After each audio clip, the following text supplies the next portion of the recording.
Good evening, guys. We've got a fun video here going through the gun picks and also the value for all of the positions in Supercoach here. We got the Cash Cows video out a couple of nights ago, and that was great. So I can't wait to show you guys this one. Appreciate all of your love on that one. Heaps of views and yeah, a bunch of comments there, which is awesome. But I do have the league code for our JBFA community, so the NRL and cricket analysis community there, so jump in that one. There's not a lot in there, but obviously, yeah, more the crossover guys that play fantasy and also Supercoach. But welcome to all the Supercoach legends. If you are new here and you don't follow my fantasy content, you're just here for the Supercoach stuff, let me know in the comments or a DM. That would be hectic. I love the growth in both of them at the moment.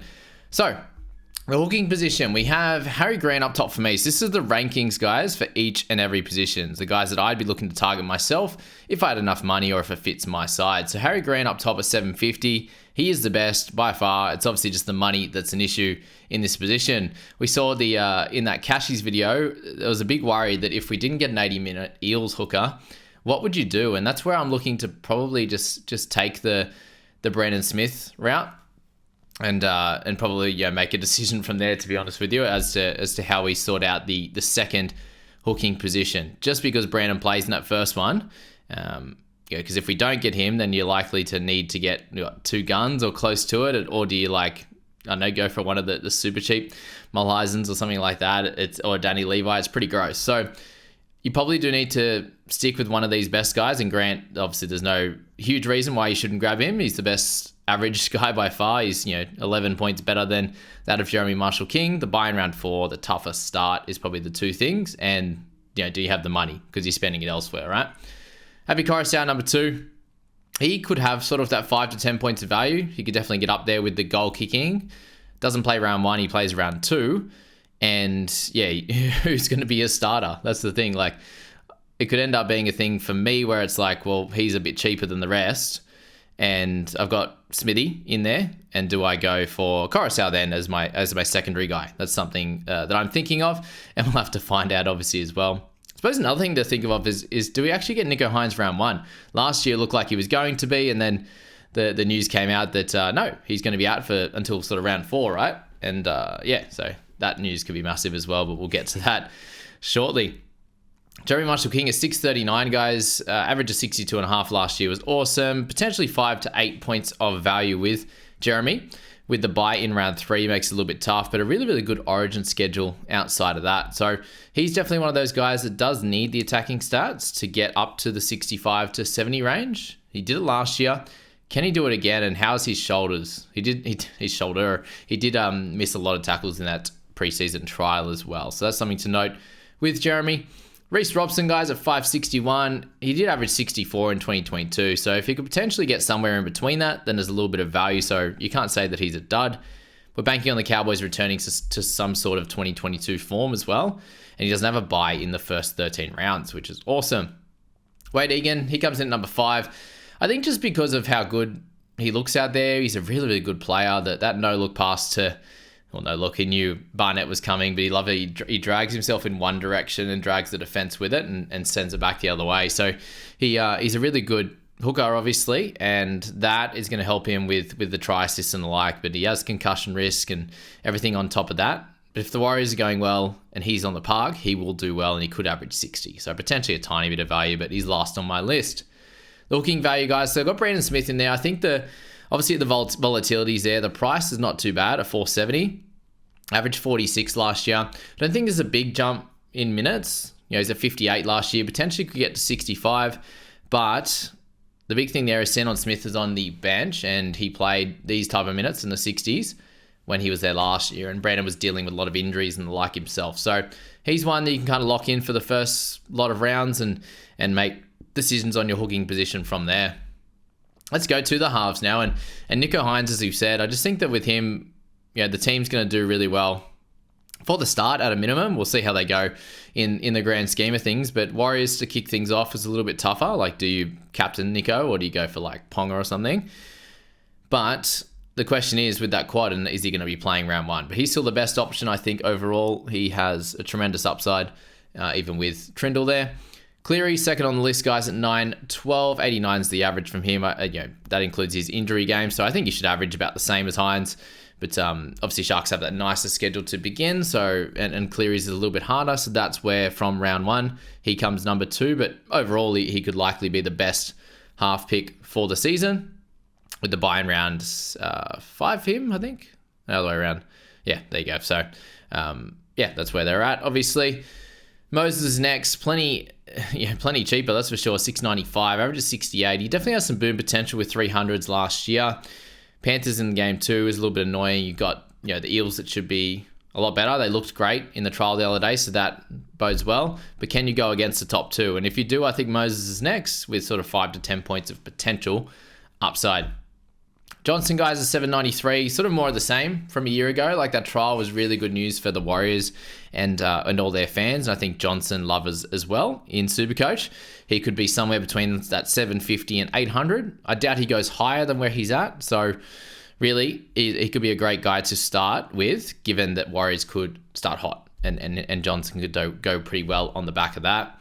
Sam Walker's the last one, guys. If you wanted a cheaper option at 610, he's the guy I think that has the potential to go boom. Potentially some value with him. And it's a big if as to how he's going to go at the start because of the quality of outfits that they're going to come up against and how the Roosters start. That's the big question mark there. And then the half value, I've got Tanner Boyd as the only sort of option in there. So he can be number 1 option, old Tanner, at 501.3K there, with the average of 49. So he's a goal-kicking half with sort of some room for improvement himself and in the team, and has a nice draw to kick things off. But obviously the buy in round 2 wouldn't matter because you got your gun next to him in that one. So that's Tanner. The 5'8 gun picks, guys. So you've only got 2 of them, in my opinion, that you can start with at the top tier, and that's Dylan Brown and Cam Munster. So Brownie is, 52K more expensive than that of Munster, and I suppose the benefits of that 52K is you don't have him in Origin, and he was super consistent last year, average more. So they're the 2. He's the best in position. There's no Origin. Bit of a no-brainer with the cracking bye schedule, but I suppose the question mark is, do you have to start with him? Or is he one of those guys that you can choose to push out of your side? And it's something that I'm tinkering with personally. You'll see in my potential team reveal, just for this first week, in how I've got it set up.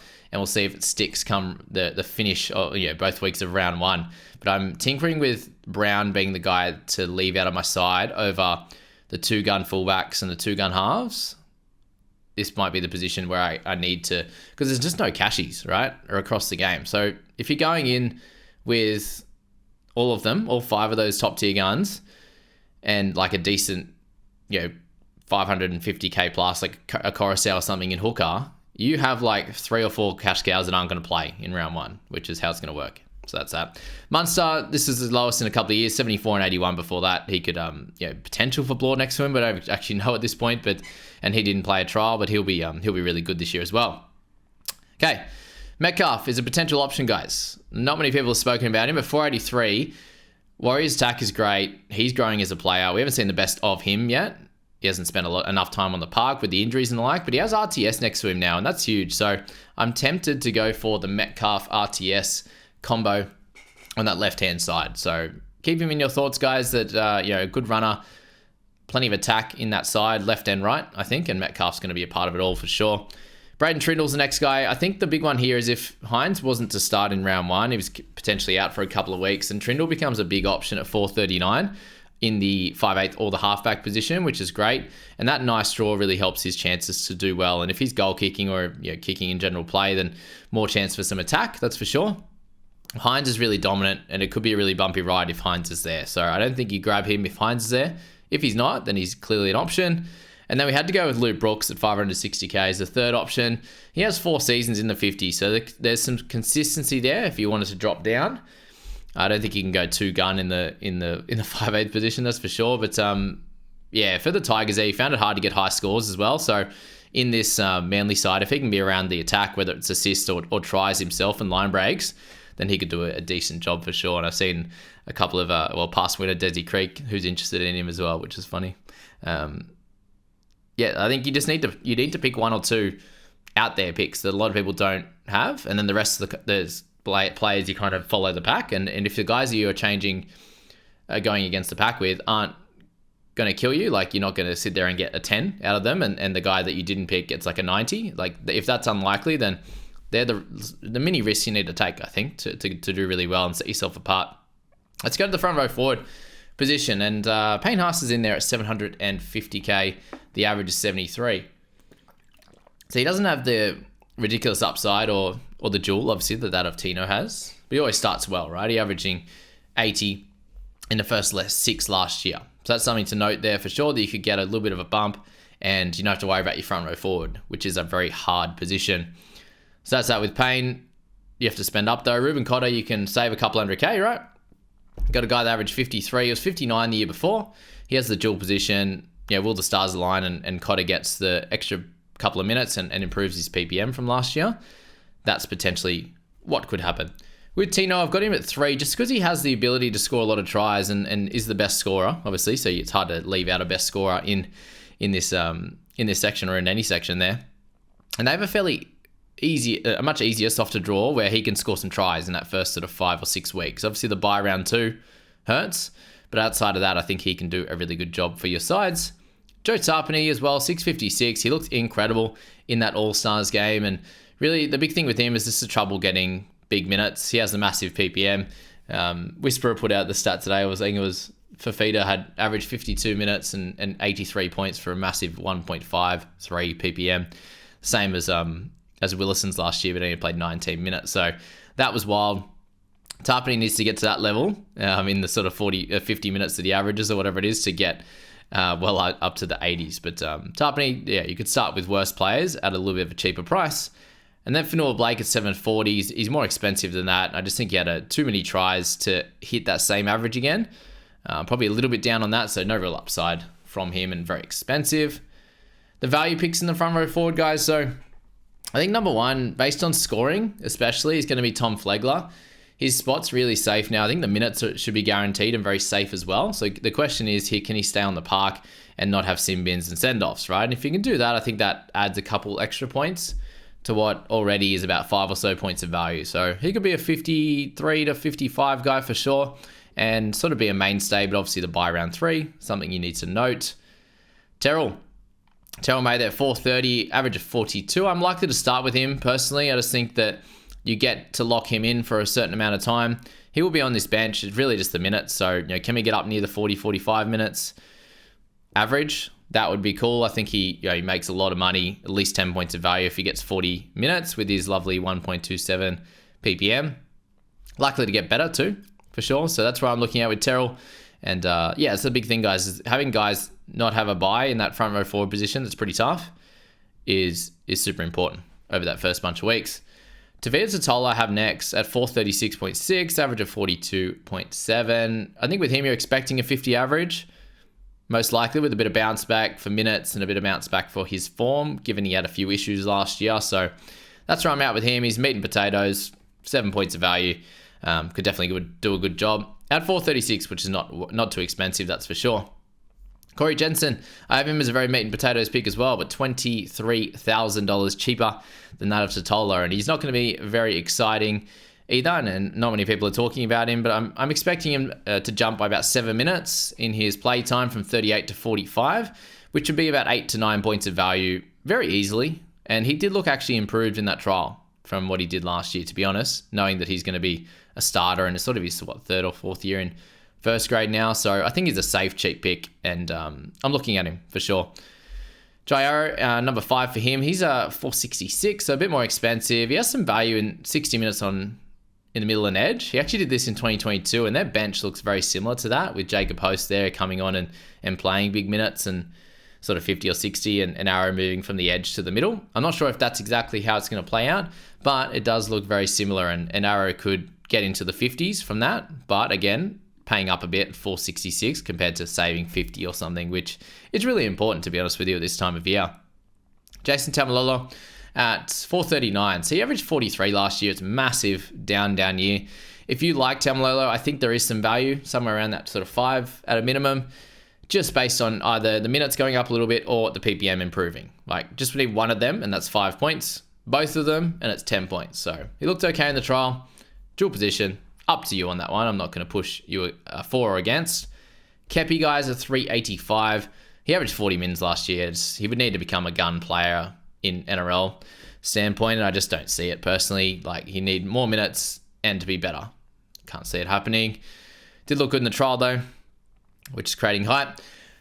The 2RF gun picks, guys. So we move on to that with Cam Murray there. We've got three positions to go. So Murray there at 639. He's obviously way down on last year's and the year before. And it's 4 years, sorry. 68 to 71 with averages across that. So expect some bounce back. He was pretty poor, with penalties and errors and missed tackles. So expect that to bounce back a bit. Eli Katoa at 656. He had a fairly up and down year. I think, if we get him averaging close to that 80 minutes and he's a 70 average guy with the same or more tries. I think there's upside on that as well. So that's 6 points of value for a gun. Pretty cool, but obviously a tougher start.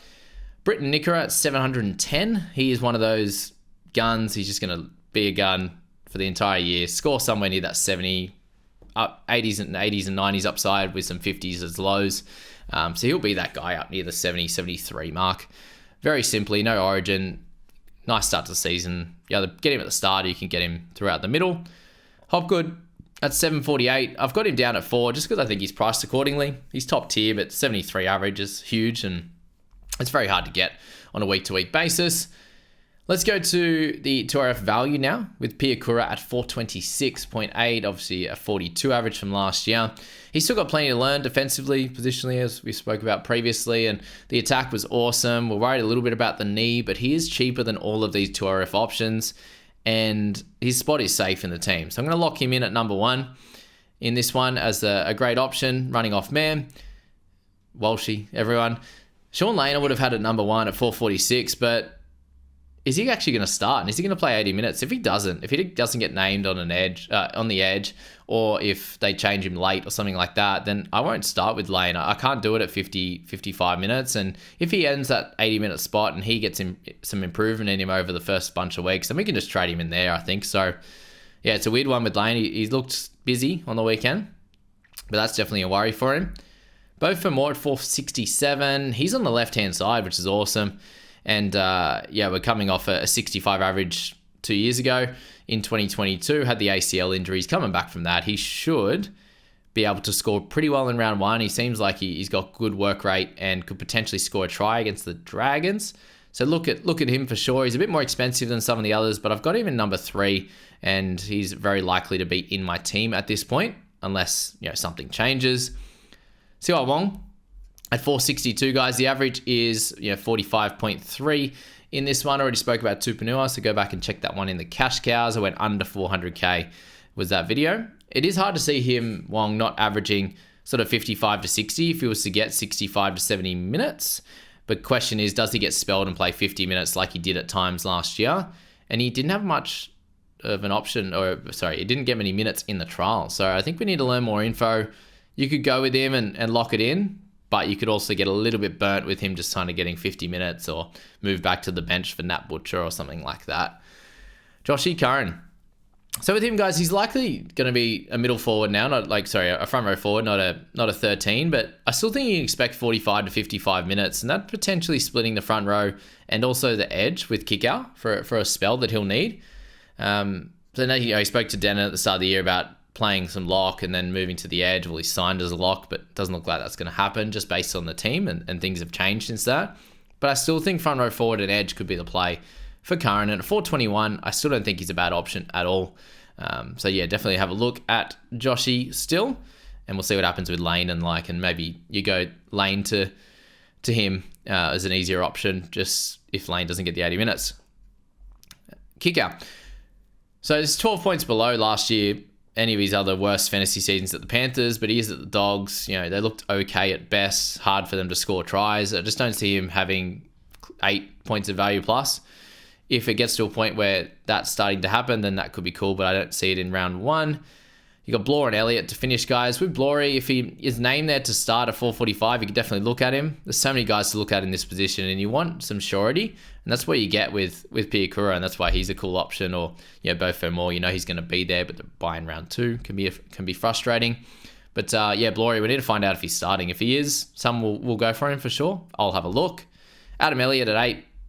At 517k, he's he's fairly expensive compared to all these other options. And I think that the way you have to spend money in other positions, I think that you can't go with Elliott to kick things off. He didn't look incredible in the trials, and you want him to jump off the page to be a good option. Okay, we got the center wing guns. I've got Holmesy up top, guys, at 736. He looked awesome last year, and he was very, very consistent, even in a team that didn't perform very well. So he has some upside on top of that. Obviously, more goal kicking and some tries and try assists himself. So that's why I have him number 1 as the best gun. Marzu, I've got number 2. He has the big boom potential, especially if the Knights can do well again. He has 500s last year. So he's going to be a clear option at some point, and some will go for him in round 1. Kiraz, guys, at 605k. He's got the little bit that cheaper tag, which is awesome. He had a lot of injuries last year.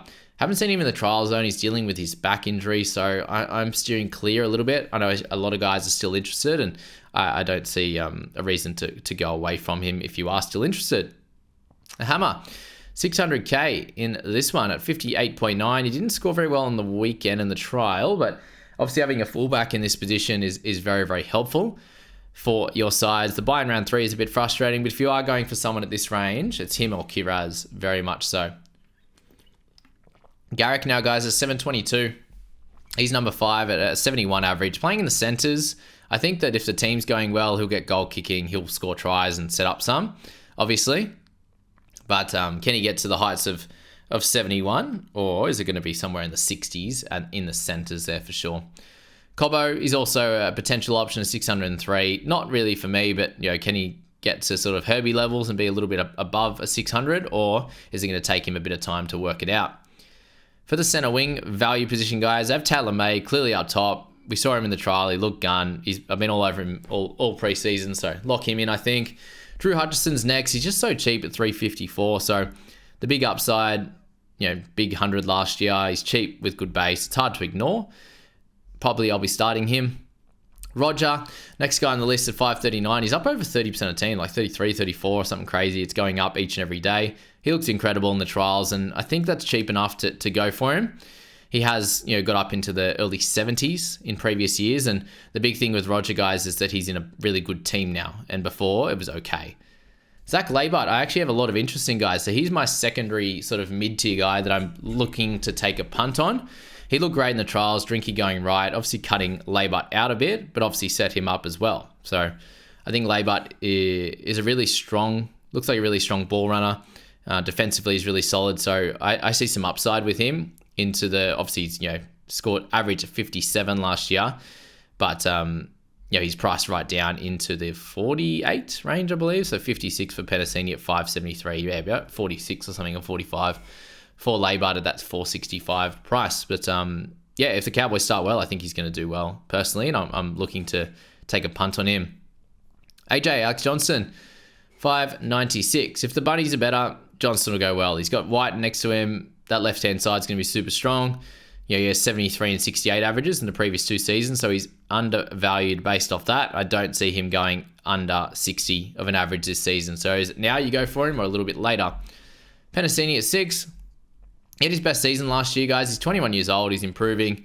51 the year before, 56 this year. I think he can get close to that 60 and have a little bit of value, but I still have Johnson over him. And it's hard at center. There's so many guys in his team anyway that can be really dominant. Jesse Raymond at 577. For me, there's a lot of 30s and 40s. He averaged 63 and 59 the previous 2, so there's some upside on that, which is why I have him on the list. But and a good draw to start by in round 5. Something to note. Arthur's, guys, 376 for Jesse. He's the cheaper guy in this list that could definitely score some tries and hit over like a 40 average, but he didn't score great last year. Changing from left to right could be ideal. So that's the only kind of thought or good thing about it. That's for sure. Finished off with the fullback guns, guys, because there's no value players. So it's just the guns and the fullback for me. Ponga, top of the top tier, obviously 892k. You're paying up for it, but the average is crazy. We know what he can do. He's a good captaincy option. If you want Ponga, lock him in. No qualms about it. Tom Trbojevic, I've moved up to 2, knowing how fit and strong he is. He can go absolutely nuclear, and if he's anything like that, we're going to want him in our side. So I'm likely to start with those top 2 and work it out from there. But A third option there is Drinkwater at 851. He had 3 beautiful try assists on the weekend. He looks awesome. He had 700s last year, so I think that the Cowboys, if they can do well, he can average that again very easily, just, by being him. So he's number 3. Latrell, number 4 for me at 789. A bit cheaper. I think he'll have a cracking season as well, so definitely look at him, but a tougher draw to start. Puts him in 4th for me. Reece Walsh at 813.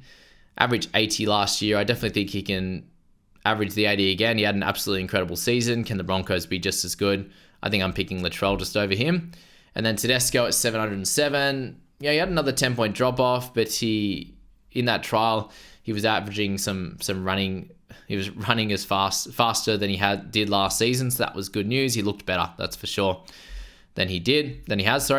Papa 645, no goal kicking, tough start to the year. I think we can leave him out at the moment and look at him after the bye. Kennedy's the other one at his price, 664, but I've got Gutho ahead at 807. He dealt with his injury rehab and looked good in the trial, so that was the big thing, that he was coming back from surgery. So I think we can wait a little bit, and because he scored better without Brown, so when he wasn't there. So definitely look at Gutho through the middle of the year again. He was awesome for us last year. One of my bright lights, that's for sure. Along with Buller, it was a good little time in the middle of the year. But Will Kennedy, he actually has sort of the best start over the last 4 seasons, I believe. He's averaging anywhere in the sort of 65 to 76 range across those 4 years in the first 6 games. So that's something to look at with Kennedy, and they have a much easier draw than other teams.